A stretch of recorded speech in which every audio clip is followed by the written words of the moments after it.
أعوذ بالله من الشيطان الرجيم. بسم الله الرحمن الرحيم. الحمد لله رب العالمين. والصلاة والسلام على أشرف الأنبياء والمرسلين محمد وعلى آله وصحبه وسلم أجمعين. لا حول ولا قوة إلا بالله العلي العظيم. يا أيها الذين آمنوا اتقوا الله حق تقاته ولا تموتن إلا وأنتم مسلمون.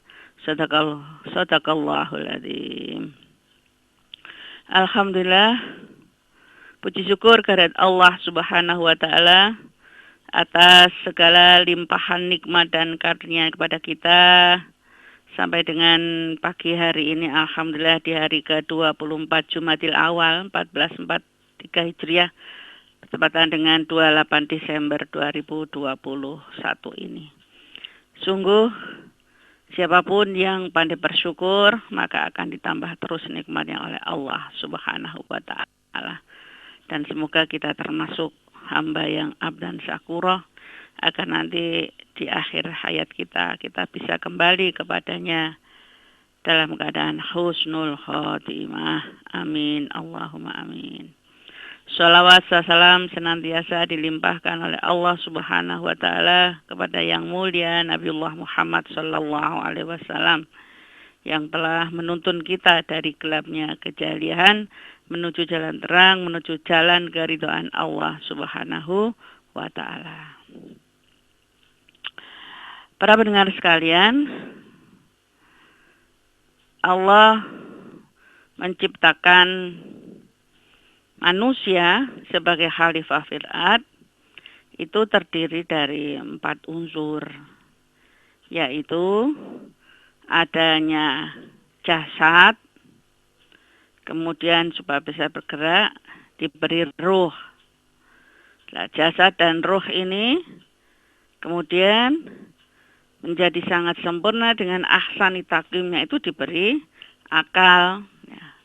Akal ini supaya bisa mengelola hawa nafsu. Nah, inilah hawa nafsu itu. Maka hawa nafsu itu secara bahasa dikatakan sebagai kecintaan terhadap sesuatu. Sehingga kecintaan itu menguasai hatinya. Nah, karena terlalu cinta, sering menyeret seseorang untuk melanggar hukum Allah. Nah, para pendengar sekalian, oleh karena itulah hawa nafsu yang sudah didampingi oleh akal ini harus bisa ditundukkan agar memang bisa tunduk terhadap syariat Allah Subhanahu wa taala. Di makna lain, secara syariat itu bahwa hawa nafsu adalah kecondongan jiwa terhadap sesuatu yang disukainya sehingga keluar dari batasan syariat. Atau hawa nafsu itu adalah kecintaan jiwa yang kebenciannya semata-mata hawa nafsu. Kecintaan dan kebencian yang ada di dalam jiwa memang sebenarnya adalah tidak tercela asalkan sesuai dengan syariat Allah Subhanahu wa taala. Allah Subhanahu wa taala berfirman di dalam surat As-Sad itu yang berbunyi, Ya Dawud, inna ja'alnaka khalifatan fil ardi fahkum bainan nasi bil haq wala tattabi'il hawa fayudhilluka anis sabilillah. Innal ladzina yadilluna an sabilillahi lahum adabun syadidum bima nasu yaumal hisab. Hai Daud, sesungguhnya kami menjadikan kamu khalifah penguasa di muka bumi ini, maka berilah keputusan perkara di antara manusia dengan adil. Dan janganlah kamu mengikuti hawa nafsu, karena ia akan menyesatkan kamu dari jalan Allah Subhanahu wa ta'ala. Sesungguhnya orang-orang yang sesat dari jalan Allah akan mendapatkan azab yang berat karena mereka melupakan hari perhitungan. Para pendengar sekalian, sungguh pada hakikatnya kalau kita tidak bisa mengelola atau memperturutkan hawa nafsu itu, tidak pada perkara-perkara yang memang baik dan memang disyariatkan oleh Allah Subhanahu wa ta'ala, maka itu akan menjadikan kesesatan. Karena jelas bahwa kebanyakan dari manusia itu ya, adalah benar-benar menyesatkan juga karena hawa nafsu mereka. Yaitu wa inna katsirul layudilluna bi ahwaihim bi ghairi ilm inna rabbaka huwa a'lamu bil mu'tadin. Sesungguhnya kebanyakan dari manusia benar-benar hendak menyesatkan orang lain dengan hawa nafsu mereka tanpa pengetahuan. Sesungguhnya Tuhanmu dialah yang lebih mengetahui orang-orang yang melampaui batas. Para pendengar sekalian yang berbahagia, insya Allah dalam rahmat Allah Subhanahu wa ta'ala. Maka kalau kita betul-betul senantiasa dekat kepada Allah Subhanahu wa ta'ala, senantiasa membaca ayat-ayat Allah Subhanahu wa ta'ala, maka pada hakikatnya untuk menggapai kecintaan Allah Subhanahu wa ta'ala kepada kita dan kita tidak menjadikan hawa nafsu sebagai Tuhan kita, maka itulah termasuk orang-orang yang beruntung. Kita lihat sekian banyak orang-orang yang diberi sudah akal sehat oleh Allah Subhanahu wa ta'ala. Tapi karena memperturutkan hawa nafsu yang kemudian memang didorong oleh syaitannya, ya, maka apa yang sudah jelas ada di hadapannya itu benar, tetapi kemudian menjadi salah. Sehingga bisa dikatakan tidak bisa membedakan lagi mana air yang murni, air yang halal, dan mana itu yang minuman keras. Mana itu yang kemudian daging murni yang halal, mana itu yang daging diharamkan. Atau perbuatan-perbuatan mana ini adalah yang halal, mana ini yang haram.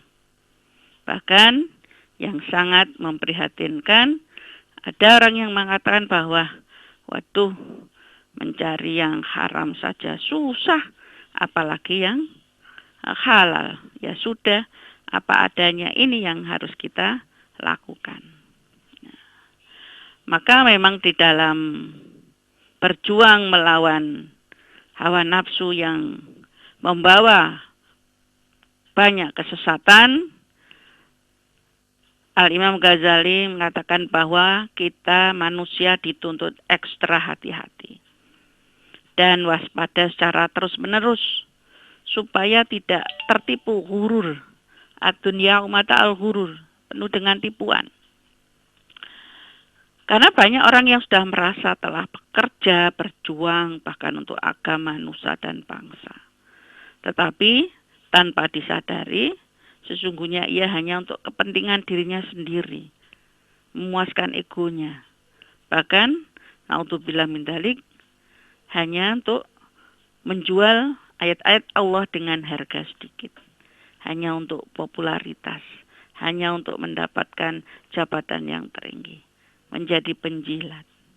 Padahal apa yang seharusnya dikatakan memang itu salah, malah itu dikatakan benar. Apa-apa yang dilarang oleh Allah Subhanahu wa ta'ala adalah malah dia diperbolehkan.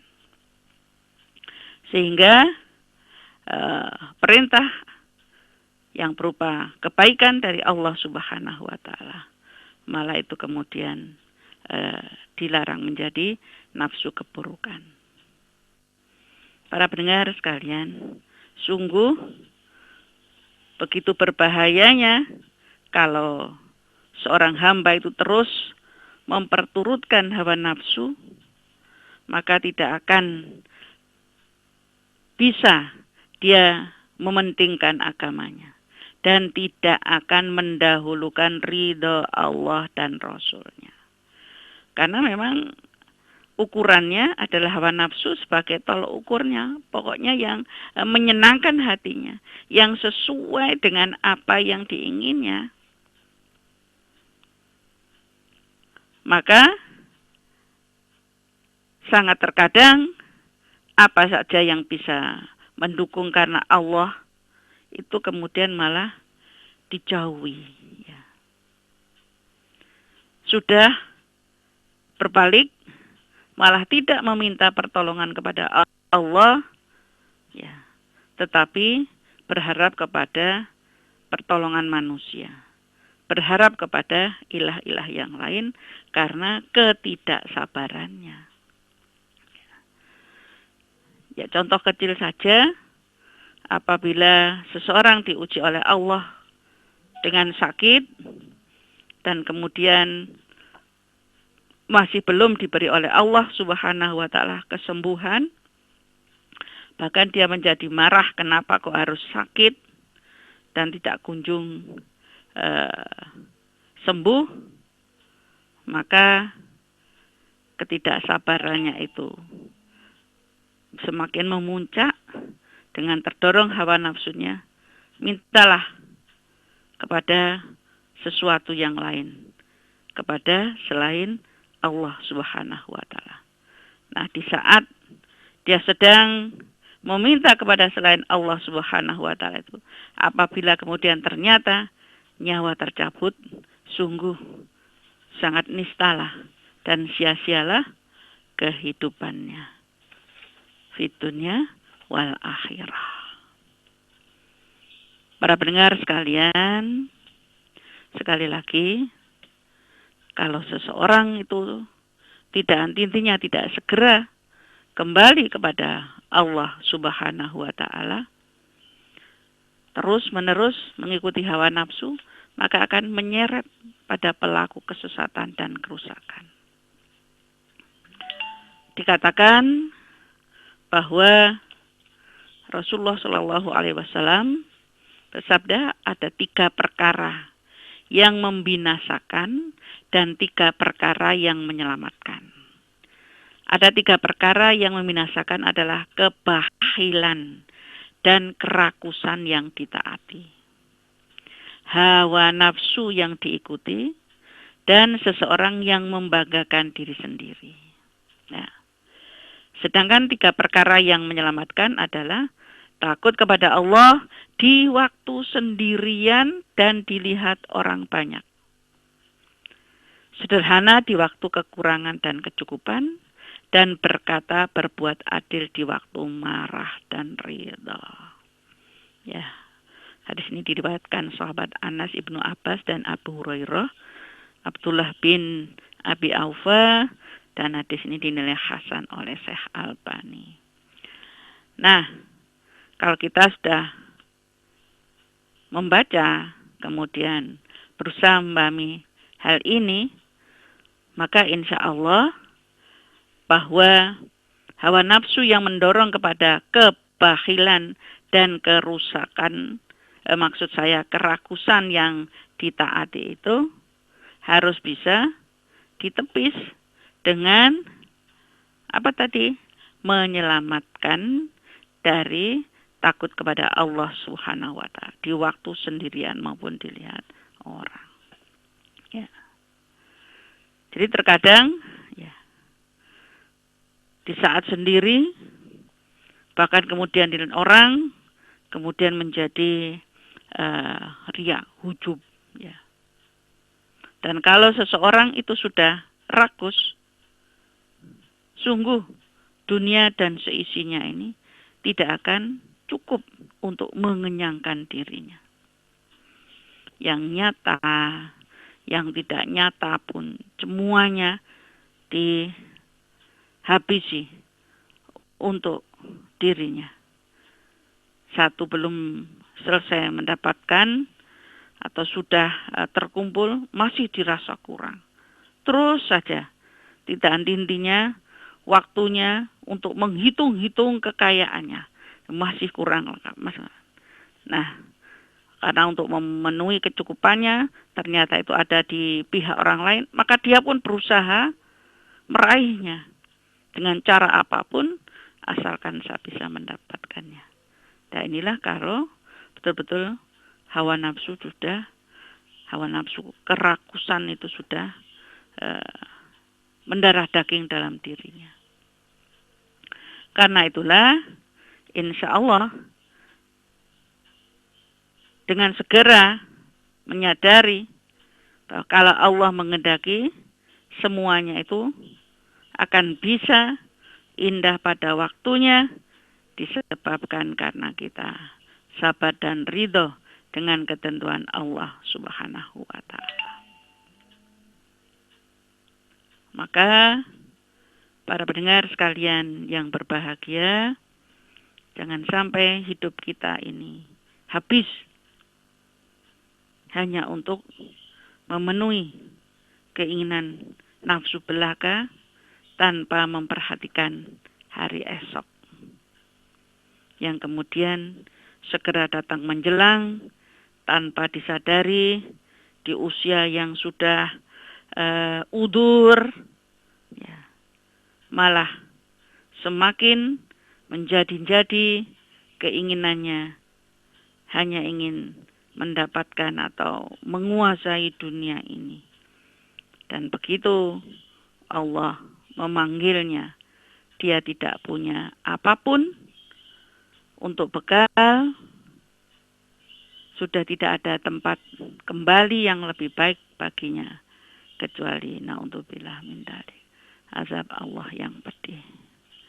Karena itulah insya Allah, wa amma man khafa maqama rabbih wa nahan nafsa 'anil hawa fa innal jannata hiyal ma'wa. Adapun orang-orang yang takut kepada kebesaran Tuhannya dan menahan diri dari keinginan hawa nafsunya, maka sesungguhnya surgalah tempat tinggalnya. Dan insya Allah itu adalah orang-orang yang segera tubu ilallah, taubatan nasuha, senantiasa kembali bertobat pada Allah, mensucikan dengan berwudu lahir batin, kemudian tidak lagi ke tempat-tempat ataupun sesuatu yang menjadikan dia tadi terusik lagi hawa nafsu buruknya, dan kemudian berkumpul dengan orang yang saleh. Dan yang tidak kalah pentingnya adalah sering atau senantiasa menjenguk orang yang sakit, ya, untuk mengukur rasa syukurnya kepada Allah, dan melihat orang yang sakaratul maut untuk mengingatkan dirinya apakah nanti dia ini bisa berakhir husnul khotimah atau su'ul khotimah. Nah, itulah sebagai pembimbing hati kita agar akal yang diberikan oleh Allah Subhanahu wa Ta'ala ini yang menjadikan kita ahsani taqwim, yang telah dijadikan oleh Allah ahsani taqwim ini tidak akan mengubah menjadi summa radadnahu asfala safilin, karena bisa dan mampu menundukkan hawa nafsu kita dengan sebaik-baiknya. Dan hanya pada Allah lah tempat kita memohon pertolongan. Begitu Mbak Prantin.